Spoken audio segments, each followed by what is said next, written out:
భారత్ శ్రీలంక మధ్య ఈ నెల 15 నుంచి 2 టెస్టుల సిరీస్ ప్రారంభం కానుంది. ఇందుకోసం ఇప్పటికే టీమిండియాను ప్రకటించింది బీసీసీఐ. అయితే టీమిండియా ఈ శ్రీలంక పర్యటనకు సంబంధించి ఓ అప్డేట్ అందుకుంది. ఈ పర్యటనలో భాగంగా ముందుగా 4 రోజుల వార్మప్ మ్యాచ్ ఆడుతుంది. ఆ తర్వాత 2 టెస్టుల మ్యాచ్లో సిరీస్ ఆడాల్సి ఉంది. వార్మప్ మ్యాచ్ వ్యవధిని 4 రోజుల నుంచి 3 రోజులకు తగ్గించారు. అంటే ఈ వార్మప్ మ్యాచ్ ఈ నెల 7న ప్రారంభమై 9వ తేదీ ముగుస్తుంది. ఈ మ్యాచ్ కొలంబోలోని ఎస్ఎంసీ గ్రౌండ్లో జరుగుతుంది. అయితే ఈ వార్మప్ మ్యాచ్ ఒక రోజు తగ్గించడానికి గల కారణం అయితే తెలియదు. ఈ మ్యాచ్కి సంబంధించి మరొక కీలక విషయం ఏంటంటే ఈ వార్మప్ మ్యాచ్ను ప్రత్యక్ష ప్రసారం చేయనున్నట్టు తెలుస్తోంది. కాగా శుభ్మన్ గిల్ నేతృత్వంలోని భారత జట్టు ఈ నెల 4వ తేదీ కొలంబోకు బయలుదేరి వెళ్లనుంది. 7వ తేదీ నుండి 3 రోజుల వార్మప్ మ్యాచ్ అనంతరం గాలే స్టేడియానికి వెళ్లనుంది టీమిండియా. అక్కడ తొలి టెస్ట్ మ్యాచ్ ఈ నెల 15న ప్రారంభం కానుంది. ఇక రెండో టెస్ట్ మ్యాచ్ ఆగస్టు 23వ తేదీ నుంచి కొలంబోలోని ఎస్ఎన్సీ మైదానంలో జరుగుతుంది. ఈ సిరీస్ వరల్డ్ ఛాంపియన్షిప్ ఫైనల్లో భాగంగా 2 జట్లకు కీలకంగా మారింది. లంక సిరీస్ ఫిట్నెస్కు ఆధారంగా జట్టులోకి ఎంపికైన సాయి సుదర్శన్ ప్రస్తుతం కోలుకునే దిశగా సాగుతున్నాడు. బొటనవేలు స్వల్ప గాయం కారణంగా బెంగళూరులోని సెంటర్ ఆఫ్ ఎక్సలెన్స్లో పునరాగమనం పొందుతున్న అతను ఇప్పటికే బ్యాటింగ్ ప్రాక్టీస్ చేస్తున్నట్లు తెలుస్తోంది. అదేవిధంగా మోకాలి గాయం కారణంగా షరతులతో ఎంపికైన జస్ప్రీత్ బుమ్రా కూడా ఫిట్నెస్ సాధించినట్లు బీసీసీఐ తెలిపింది. దీంతో అతడు తొలి మ్యాచ్ ప్లేయింగ్ 11లోనే ఉండడం ఖాయంగా కనిపిస్తోంది.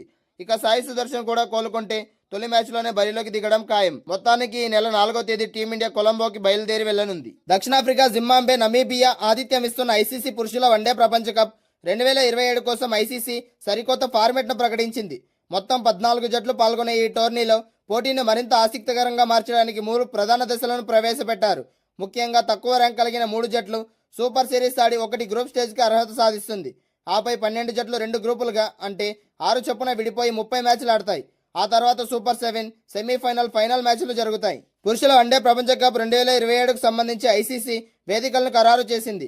దక్షిణాఫ్రికా, జింబాబ్వే, నమీబియాలో ఈ మెగా టోర్నీ జరుగుతుందని వెల్లడించింది. మొత్తంగా 12 వేదికల్లో ఈ మ్యాచ్లు జరుగుతాయని పేర్కొంది. మొత్తం 57 మ్యాచ్లకు దక్షిణాఫ్రికాలో 8 నగరాలు, జింబాబ్వేలో 3 నగరాలు. అంతర్జాతీయ క్రికెట్ మండలి అంటే ఐసీసీ పురుషుల వన్డే ప్రపంచ కప్ 2027 కోసం సరికొత్త ఆకర్షణీయమైన ఫార్మెట్ను అధికారికంగా విడుదల చేసింది. గత 2 ఎడిషన్లు అంటే 2019, 2023 మాదిరి కాకుండా ఈసారి పాల్గొనే జట్ల సంఖ్యను పెంచి 10 నుంచి 14కు పెంచారు. ప్రతి మ్యాచ్లోనూ తీవ్రమైన పోటీ, ఉత్కంఠ నెలకొనేలా టోర్నీ ఫార్మాట్ను ఐసీసీ పూర్తిగా మార్చేసింది. కొత్త ఫార్మాట్ ప్రకారం టోర్నమెంట్ 3 ప్రధాన దశల్లో సాగుతుంది. మొదటి దశగా సూపర్ సిరీస్ జరుగుతుంది. క్వాలిఫై అయిన 14 జట్లలో అతి తక్కువ ర్యాంక్ ఉన్న చివరి 3 జట్లు కూడా రౌండ్ రాబిన్ పద్ధతిలో తలపడతాయి. ఈ సిరీస్లో అగ్రస్థానంలో నిలిచిన విజేత జట్టు ప్రధాన గ్రూప్ స్టేజ్ రౌండ్కి అడుగు పెడుతుంది. మిగిలిన 2 కూడా జట్టు నుంచి నిష్క్రమిస్తాయి. రెండో దశ అయిన గ్రూప్ స్టేజ్లో మొత్తం 30 మ్యాచ్లు జరుగుతాయి. ఈ దశలో 12 జట్లను అంటే గ్రూప్ 1గా అలాగే గ్రూప్ 2గా 6 జట్ల చొప్పున విభజిస్తారు. ప్రతి గ్రూప్లోని జట్లు మిగిలిన 5 జట్లతో రౌండ్ రాబిన్ పద్ధతిలో పోటీ పడతాయి. ఈ దశ ముగిసే సమయానికి 2 గ్రూపుల నుంచి చెరో టాప్ 3 జట్లు మొత్తం 6 నేరుగా తదుపరి రౌండ్కు అర్హత సాధిస్తాయి. వారితో పాటు రెండో గ్రూప్లో కలిపిన పాయింట్లు, రన్ రేట్ ఆధారంగా నెక్స్ట్ బెస్ట్ స్థానంలో నిలిచే 4వ జట్టు కూడా అర్హత సాధిస్తుంది. ఈ 7 జట్లు కూడా 3వ దశ అయిన సూపర్ 7లోకి అడుగు పెడతాయి.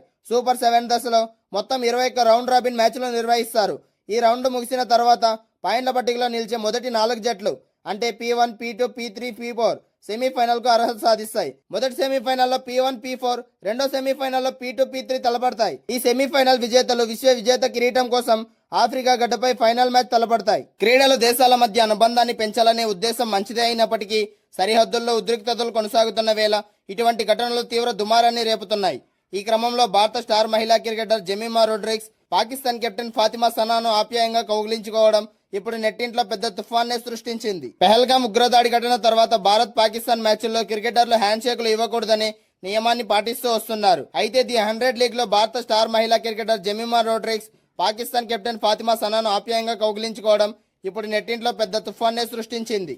ఇంగ్లాండ్లో జరుగుతున్న ది 100 2026 లీగ్లో సౌత్ స్టాంప్ వేదికగా ఇరు జట్ల మధ్య మ్యాచ్ ముగిసింది. మ్యాచ్ అనంతరం జెమిమా రోడ్రిగ్స్, పాకిస్తాన్ కెప్టెన్ ఫాతిమా సనా ఒకరికొకరు హ్యాండ్ షేక్ చేసుకోవడమే కాకుండా ఎంతో ఆప్యాయంగా కౌగిలించుకున్నారు. ఈ వీడియో సోషల్ మీడియాలో క్షణాల్లో వైరల్ కాగా దీనిపై నెటిజన్లు తీవ్ర స్థాయిలో మండిపడుతున్నారు. సైనికుల త్యాగాలను మర్చిపోయి ఇలా ప్రవర్తించడం ఏంటని కొందరు ప్రశ్నిస్తే క్రీడలను రాజకీయం చేయకూడదని మరికొందరు సమర్థిస్తున్నారు. పాకిస్తాన్ కెప్టెన్ సల్మాన్ నాగాకు కూడా హ్యాండ్ షేక్ ఇవ్వడానికి నిరాకరించారు. ఆ తర్వాత మహిళల టీ20 ప్రపంచ కప్లో కూడా భారత కెప్టెన్ హర్మన్ ప్రీత్ కౌర్ కూడా పాకిస్తాన్ కెప్టెన్ సనాతో హ్యాండ్ షేక్ చేయలేదు. అయితే బీసీసీఐ పరిధిలోకి రావడంతో ఈ ఫ్రాంచైజీ లీగ్ కావడంతో జెమిమా ఈ నిబంధనను పక్కన పెట్టినట్లు కనిపిస్తోంది. ఐసీసీ నిబంధనల ప్రకారం మ్యాచ్ ముగిశాక హ్యాండ్షేక్ ఇవ్వడం తప్పనిసరి కాదు. అంతర్జాతీయ పోటీల్లో భారత జట్టు ఈ సంప్రదాయానికి దూరంగా ఉన్నప్పటికీ లీగ్ మ్యాచ్ల్లో జమీమా చేసిన పనిపై భిన్న అభిప్రాయాలు వ్యక్తమవుతున్నాయి. ఇది బీసీసీఐ ఈవెంట్ కాదు, క్రీడల్లో దేశాన్ని నింపకండి అని ఒక వర్గం కామెంట్స్ చేస్తుంటే మరికొందరు మాత్రం దేశం కంటే ఏ లీగ్ ఎక్కువ కాదు అంటూ జమీమా ప్రవర్తనను తప్పుపడుతున్నారు. క్రీడలు దేశాల మధ్య అనుబంధాన్ని పెంచాలనే ఉద్దేశం మంచిదే అయినప్పటికీ సరిహద్దుల్లో ఉద్రిక్తతలు కొనసాగుతున్న వేళ ఇటువంటి ఘటనలు తీవ్ర దుమారాన్ని రేపుతున్నాయి. ఐసీసీ నియమాలను అతిక్రమించకపోయినా భారత పట్ల ప్రజల్లో ఉన్న సెంటిమెంట్ను గౌరవించడం ప్రతి క్రీడాకారుని బాధ్యత అని అభిమానులు అభిప్రాయపడుతున్నారు.